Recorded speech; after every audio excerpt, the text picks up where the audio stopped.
Et bonjour à tous, aujourd'hui une vidéo sur le campfire du PTR de la saison 8 de Diablo 4, le PTR qui aura lieu le 11 mars, soit mardi, qui va durer une semaine. J'ai été pas agréablement surpris, j'irai pas jusque-là, mais ma curiosité a été un petit peu éveillée tout de même, donc je vais partager un petit peu tout ce que j'ai retenu de ce campfire.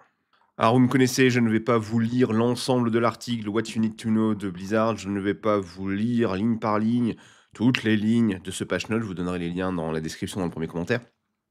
Je vais plutôt m'attarder sur ce qui a été dit dans ce campfire, en fait, et ce que j'ai retenu. Hem, donc, ils ont commencé par dire, en gros: «On a été trop rapide», enfin, les gens ont été trop rapides pour pexer en saison 7. Là intervient le premier moment lunaire, parce que je vais un peu leur taper dessus, parce que franchement, ils méritent, hein. Hem, Ils ont comparé le temps de leveling de la saison 7 avec le temps de leveling de la saison 6 via un magnifique tableau comme ça, que je n'ai toujours pas compris. Je sais toujours pas ce que c'est les couleurs, mais je suis un peu bête. Hem, En gros, ils ont dit à la saison 6, on met entre 15 et 17 heures à arriver level donc 60, et par contre à la saison 7, on était beaucoup plus rapide, 9 heures en moyenne. Bon, alors la saison 7 avait des choses qui accéléraient, l'XP avec notamment les zones vertes, c'est très bien. Mais la saison 6, il y avait un autre truc qui nous ralentissait dans l'XP, ça s'appelle la campagne. Donc faire la comparaison directe entre la saison 6 et la saison 7, c'est assez lunaire pour moi parce qu'ils ont comparé des pommes avec des poivrons, en disant que les poivrons, ils sont pas assez sucrés. Ouais. Donc passons ça. Ensuite, ils ont parlé, d'un changement dans l'équipement. Donc en gros, on dropait trop de légendaires, donc on va baisser le nombre de légendaires qu'on drop, mais par contre les objets magiques seront meilleurs et les objets rares seront meilleurs. Ils ont dit: «Vous allez, probablement porter des objets magiques». Alors, on va probablement porter des objets magiques parce qu'en fait, ils seront équivalents aux objets rares qu'on avait avant. En gros, on aura moins de légendaires. Tout ce que ça veut dire, c'est qu'on aura moins de légendaires. D'accord? Alors, je sais pas trop pourquoi ils ont fait tout ce pataquès pour ça. Ils auraient pu réduire un tout petit peu, ou significativement, le nombre des légendaires qui tombaient et augmenter le nombre de rares et on avait la même chose, hein. Parce que le truc qui dit: «Vous allez porter des objets magiques», bon, même si ça arrive, en fait, on va juste porter ce qui était des objets rares avant. Enfin, des changements pour rien, ça, pour moi. Hem, Progression de Torment, ça, c'est intéressant, mais ça peut faire flipper. Parce qu'il faut comprendre comment ça marche, en fait. Hem, Maintenant, la ligne la plus importante, c'est celle-là, hein. C'est la ligne qui parle des tourments.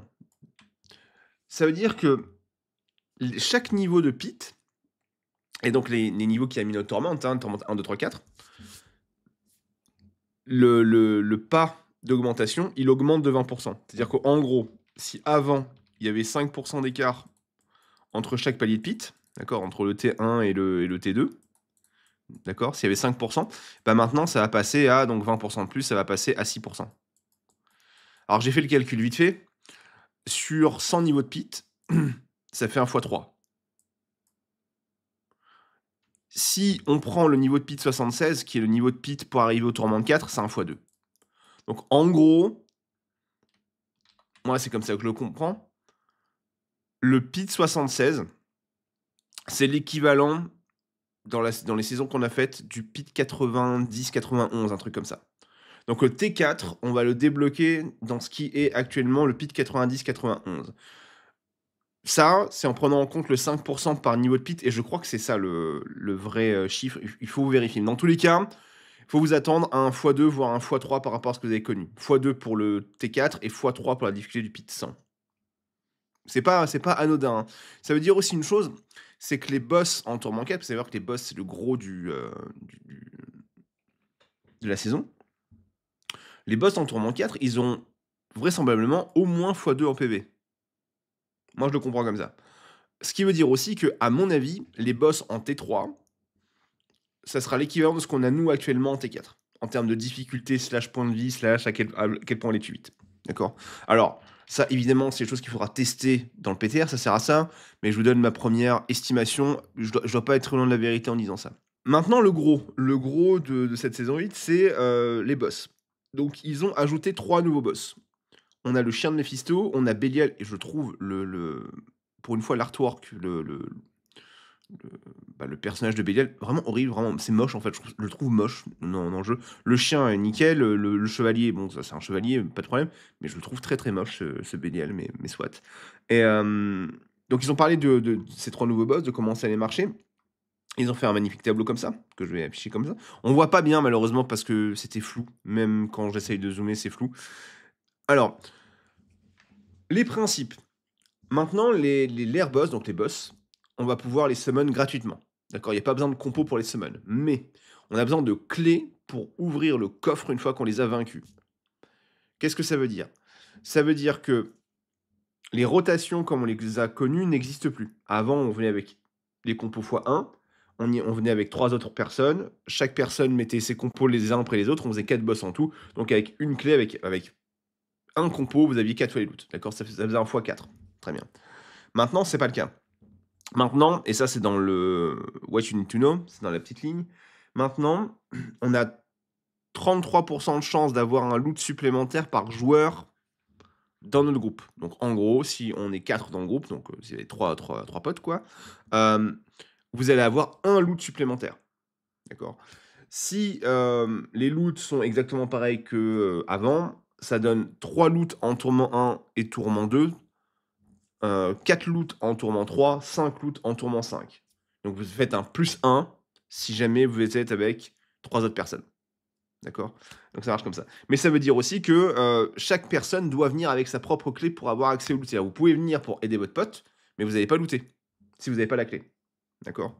Donc ça va les rotations telles qu'on les a connues sont moins bonnes. Le nombre de loot générés par compo de boss, il y en aura moins, de fait. On passe de un compo de boss donne 4 fois les loots, typiquement, à un compo de boss va donner 33, même pas, c'est 20% plus de loot au mieux. 15-20% plus de loot, c'est pas la même chose. Maintenant, au-delà de ça, il y a des choses à savoir. Le mauvais point, les mauvais points. Sur un truc obscur, je sais pas pourquoi ils ont fait ça, mais c'est dans cette ligne-là. Le premier unique qui est tombé par un lair boss à 50%, enfin, et de sa table de loot, et les autres loots ont 50% de chance seulement d'être dans sa table de loot. Qu'est-ce que ça veut dire? C'est-à-dire que si on fait Varshan à la recherche d'un anneau, d'un des anneaux de unique, quoi, et ben le premier loot qui va tomber, ça sera un loot de sa table de loot, et les autres, ça sera un unique random. Mais c'est horrible en fait ça. C'est horrible parce que tu peux plus vraiment target farm efficacement tes uniques de base pour mettre en place ton build. Tu peux pas. Parce que, enfin, si tu peux, mais ça va être beaucoup plus chiant. Parce que tes rotations, elles seront 4 fois moins efficaces, tu vas faire 4 fois moins de loot. Et dans ces 4 fois moins de loot, tu vas avoir que une seule fois une chance d'avoir un... Enfin, vous voyez ce que je veux dire? C'est vraiment compliqué hein, pour mettre en place le build. Alors, c'est peut-être une volonté de faire durer la saison plus longtemps, mais là, ça va vous changer. Ça va vous changer. Hein. C'est pas la même chose. Hein. Vous n'allez pas vous dire, tiens, je vais faire une session de Varshan, on va faire 4 Varshan. Enfin, j'ai 4 compos de Varshan, j'y vais avec 3 potes, on va faire 16 Varshan et je vais avoir au moins mon anneau et je sais pas moi, et le torse que je cherchais. C'est pas du tout sûr ça. Hein. Parce que vous allez arriver avec 4 compos, vous allez avoir 4 loots assurés de la table de loot de Varshan, et c'est tout. Et après, c'est vous et votre chance. Donc en gros, en moyenne, si on se dit qu'il y a 5 loots, que vous faites en T4, spoiler, ça n'arrivera pas, vous allez le faire en T3, donc on va dire 4 loots. La plupart du temps, je veux dire, la plupart du temps, les gens vont faire les boss en T3 parce que je pense que les boss en T4 sont vraiment assez durs au début. Hein. Au début, il faudra un perso très solide pour aller faire les boss en T4, au début. Donc je pense que les gens vont s'arrêter au T2, T3. T3, ce serait mieux quand même. Donc T3, vous allez avoir 4 loots. C'est ce que je veux dire. 4 loots, donc le premier assuré de la table de loot du boss, les 3 d'après, vous aurez 50% de chance. Donc en gros, vous allez faire 2 loots ennemis de la table de loot d'un boss par boss fait en T3. Ça peut être très très long hein, pour assembler votre minimum requis. Hein. Donc ouais, ça je suis pas super, super chaud là-dessus. Et donc ensuite, il y a Belial qui arrive. Belial, c'est un nouveau boss. Et Belial, en fait, ce qui va se passer, c'est quand on va fight un des grands boss, c'est-à-dire les grands boss, c'est Duriel, Andariel et le chien de Mephisto. Une fois qu'on va fight ça, on aura une chance de faire pop un mini Belial. Quand on aura tué le mini Belial, donc déjà il va nous looter des trucs. Je pense que les drop rates, c'est à peu près tous les boss. En fait, le mini Belial, il peut drop partout, en fait. Hein. Je sais pas si c'est les 3 greaters. Ça serait logique que ce soit les 3 greaters, la table 2 des 3 greaters, mais j'ai pas lu ça. J'ai pas fait attention. Mais en gros, on va looter une clé, et cette clé-là nous permettra d'accéder au gros Belial. Et le gros Belial, là où c'est, entre guillemets, intéressant, c'est que le gros Belial, à la fin, on va avoir accès à un coffre, Et ce code va nous donner le choix entre tous les boss du jeu pour looter, pour avoir des loots de la table de loot de ce boss-là. D'accord? Et la ligne magique, c'est at enhance value. Parce que ça veut tout et rien dire. On va reprendre l'exemple de Varshan. Vous cherchiez l'anneau de Varshan, mais vous le cherchiez seulement avec des GA, quoi, parce que l'anneau tout court, vous en foutez. C'est-à-dire que si vous allez faire Bélial, le gros Bélial du coup, et que vous choisissez les loots de Varshan, je pense qu'on peut au plus bas, là c'est pas marqué, mais il est là Varshan, alors vous allez avoir plus de chances d'avoir des GA, moi c'est comme ça que j'entends Enhance Value, sur les loots de Varshan. D'accord? Donc bien sûr, c'est des trucs qu'il faut tester dans le PTR, genre ça veut dire quoi Enhance Value? À quel point c'est meilleur? Parce que si tu gagnes un GA tous les 3 kills de Bélial, c'est pas fou. Si c'est significatif, c'est autre chose. C'est-à-dire que si en T4, sur les 5 loots uniques, t'en as 2 ou 3 qui ont des GA, là c'est pas pareil. Là ça veut dire que Bélial sera vraiment intéressant pour les target farm, les uniques avec des GA. D'accord? Donc c'est assez bizarre leur truc de boss là, parce que la première partie je comprends absolument pas, mais vraiment je n'arrive pas à comprendre la logique, je sais pas pourquoi ils ont fait ça, d'ailleurs ils en ont pas parlé dans leur talk. Je ne comprends pas pourquoi on doit, je vais y arriver, je ne comprends pas pourquoi on doit avoir 50% de chance seulement d'avoir les loots d'un des boss. Ça, j'avoue, je comprends pas. C'est pas là d'ailleurs. C'est là. Je comprends pas pourquoi ils ont fait ça. Cette ligne-là, je la comprends pas. Voilà. Mais admettons. Donc, en gros, leur proposition, c'est plutôt que s'enfermer à faire Duriel en boucle, et ben on va s'enfermer et faire Bélial en boucle. Mais pour faire Bélial en boucle, faut s'enfermer et faire Duriel en boucle. Donc en gros, on va faire autant de Duriel qu'avant pour autant de... Enfin, ça veut dire qu'on va s'enfermer à faire des boss pour avoir nos uniques, ainsi que nos mythiques uniques.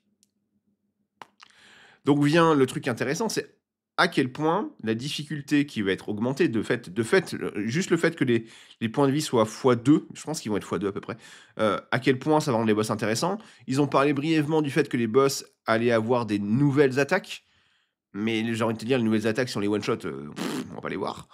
Donc à quel point la difficulté des boss va être augmentée, à quel point ça va être intéressant de les faire. Et il y a un autre souci, c'est que là, ils ont nerfé le nombre de loot uniques. Vous avez vu? Les lair boss font que 5 drops uniques plutôt que 6. C'est-à-dire qu'on aura moins de loot, mais si tu les rends plus durs, ils seront plus longs. C'est-à-dire que le temps passé à tuer le boss et pour avoir les loots, eh ben, ce sera pas du tout la même chose. Donc typiquement, ce que ça veut dire, c'est que par rapport à tout ce qu'on a vécu saison 6, saison 7 et même avant au final, nous, ce fait, ça va être plus long. C'est ça que ça veut dire. Et ils peuvent pas vraiment gagner face à la plèbe, on va dire ça comme ça, face aux joueurs moyens, parce que le joueur moyen, il veut des loots et il veut aller vite. Bon, bah là, ils ont baissé le nombre de loots et ils vont ralentir le kill. Si le kill en lui-même, il est intéressant, ça serait cool, mais pour moi, ils auraient mieux fait de vraiment travailler les boss pour rendre les kills intéressants, mais en contrepartie, les loots sont plus gros, pas plus bas. Vous voyez ce que je veux dire? Genre, qu'il y ait une vraie différence entre le faire en tourment 1 et le faire en tourment 4. Donc là, j'ai vraiment ce sentiment que c'est un nerf caché, entre guillemets, de notre vitesse de progression. C'est tout. C'est tout ce que va accomplir, au final, ce nouveau système de boss. C'est ce que je pense. Ça a l'air cool, il y a des bonnes idées, mais ça, des bonnes idées, les Diablo 4 qu'ils ont eues, parfois. Mais j'ai vraiment peur qu'à la fin, ça soit très moyen, slash frustrant, slash pas bien reçu. Voilà, c'est ce que je pense, hein. Et ils ont évidemment ajouté maintenant un système qui leur est cher, qui est le fameux mécanique de S2. La fameuse mécanique de S2, maintenant cachée, bon il n'y en a plus que 4 maintenant, maintenant cachée derrière des apparitions de boss, enfin bref. On aura une zone verte où il y a des boss qui vont apparaître, les boss vont nous faire tomber des pouvoirs, les pouvoirs on va pouvoir les mettre, on aura des pouvoirs de la saison 8. Bon, cette mécanique-là, en comptant la saison 8, ça voudra dire qu'on l'a eu donc 3 fois sur 8, hein. Bon, on a compris, à partir de maintenant, on se dit qu'il y a au moins une chance sur 2 que la making de saison, ça soit un truc qui ressemble à ça. D'accord? On n'aime pas. Moi, j'avoue que je trouve ça médiocre. Je trouve ça très moyen. Mais bon, on aura le droit à ça à la saison 8. Bon, à voir à quel point les pouvoirs vont être dégénérés. Parce qu'en gros, on aura un pouvoir qui sera soutenu par 3 autres pouvoirs. Ça me fait beaucoup penser à des gemmes de Cast On dans Pass of Exile 2. genre cast on freeze, cast on whatever. Là, ce sera un cast on quelque chose, un skill qui est supporté par 3 trucs. Le skill principal et les supports. Je vois ça comme ça. C'est comme ça que ça va marcher. Pourquoi pas? L'interface, c'est la même que celle de la saison 7 et de la saison 2, donc ça sera un petit peu différent au final que la saison 2 et la saison 7 au final, puisque ça sera vraiment un skill supporté par 3 supports. C'est ça que ça fait en fait. Et le skill, c'est un skill qui est déclenché par une action qu'on fait. Ça sera peut-être un peu plus intéressant à vrai dire que la saison 2 et la saison 7, peut-être.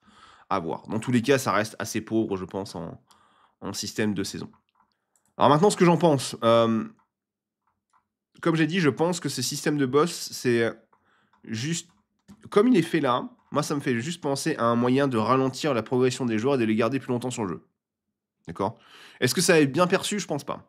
Je pense que les joueurs de Diablo 4, c'est un petit peu des enfants gâtés, et quand ils vont voir que c'est à la fois plus dur et qu'on a moins de loot, ils vont dire: «Ouin, ouin, on veut plus de loot et on veut, des boss plus faciles». Je sais pas s'ils vont c'est plutôt le plus de loot, hein. Je pense que c'est le nombre de loot par rapport à la difficulté qui a changé qui va un petit peu, peiner les gens. Et donc cette ligne de, le target farm des boss classiques qui est vraiment tué, hein. Je veux dire, c'est assez grave, hein, seulement 5 enfin, c'est assez grave qu'un seul loot soit dans la table de loot du boss, hein. Alors, faut savoir que le PTR de la saison 8, les 2 premiers jours, on n'aura pas accès aux gobelins qui nous donnent tout, qui nous stuffent tout, parce que c'est pareil, donc parce qu'ils ont dit que, hem, ça c'est pareil, c'est une belle dinguerie, vu que dans le PTR de la saison 7, ils nous ont donné directement le gobelin pour tester, enfin vous, parce que moi je l'ai pas fait, le PTR de la saison 7. Eh bien, ils ont pas eu les datas pour se rendre compte que les gens allaient aller si vite dans le leveling de la saison 7. Ouais. Du coup, là, ils se sont dit, pendant 2 jours, eh ben, ils vont level up comme tout le monde, comme ça on aura des datas. Mais parfois c'est dur, hein, d'aimer Diablo. Moi j'irai dès le premier jour parce que pour le coup, je veux voir si c'est bullshit ou pas ce qu'ils ont dit. Je ne pense pas vraiment que ce qu'ils ont fait va ralentir notre progression.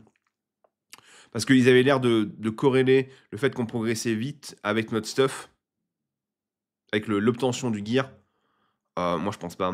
Je pense que c'était dû quasiment uniquement à la making de saison qui nous balançait plein de mobs et que ça nous a gavé en XP en fait, hein. On pouvait y aller avec pas grand chose, hein. Moi, je sais que mon personnage, quand j'ai fait la S7, quand j'ai fait mon jour de S7, comment dire, j'étais stuffé vraiment comme un pingouin, hein. Et les pingouins, c'est pas bien stuff, hein. J'avais pas de problème. Donc, je vois pas pourquoi ça poserait des problèmes là.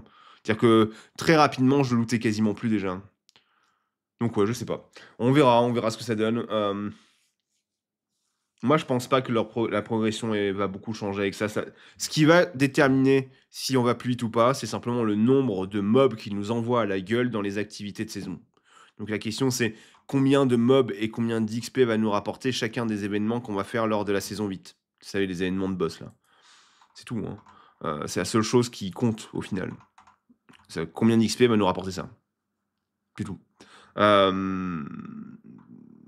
Donc ouais, c'est assez marrant parce que je les trouve vraiment à côté de la plaque sur certains trucs, mais vraiment à côté. Je me dis, mais je sais pas comment ils réfléchissent.